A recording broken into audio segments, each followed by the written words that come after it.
Something I've noticed with a number of dogs is that as puppies, their people worked hard with them and taught them all the things about potty training and sit, stay, come, walk on a leash.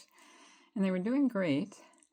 And at some point, maybe a year down the road or 2 years down the road or 3 years, their owner sees that their behavior is really falling apart, maybe to the point of even being extreme with pulling on the leash and growling. But what I noticed with my own dog is that when she was a puppy, she came from a shelter and she was a nervous wreck. And so we did all the things to make her feel comfortable and safe and explained all the rules of the house very carefully so she could feel safe in our care, which is vitally important to every species. Safety is number one. But then as she got better and better and less nervous and built self-confidence, and we live on a farm so she could just go out by herself to go potty, I stopped doing structured walks.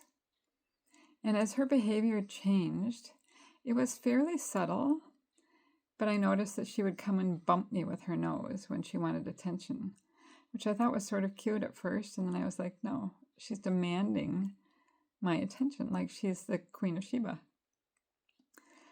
And then she would, instead of sitting in the back seat of the car, she would put her feet on the center console, even though I repeatedly asked her to sit down and back.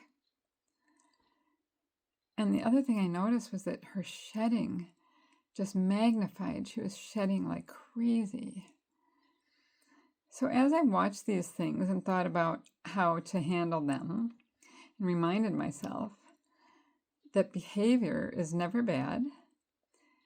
It's a symptom of a root cause, usually of a dog not feeling safe in their environment and not feeling like they have trustworthy, consistent leadership.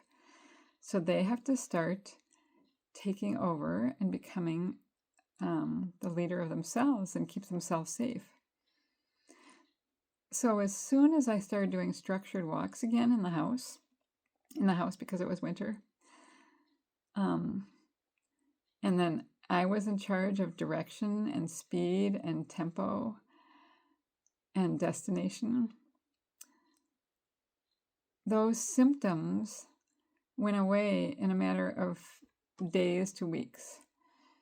She stopped bumping me, telling me what I had to do. She stopped leaving the back seat of the car to stand in between us in the front seat. And amazingly, her shedding stopped, which I realize excessive shedding is a sign of anxiety. So she was not feeling that I was still being the consistent, trustworthy leader that kept her safe when she was a puppy. It wasn't all gone. She still didn't jump on the furniture if she wasn't asked, and she didn't lunge at people or pull on the leash. But there were areas in our relationship that my leadership had dwindled, and she started taking over. And I'm grateful that I noticed it early, but the signs are so subtle. It's easy not to notice it until it's pretty extreme. So it's just a really good reminder for all of us. We do all the work with puppies and then don't quit on them. Don't assume that everything that's set in them will stay forever. Keep up with your structured training and have fun.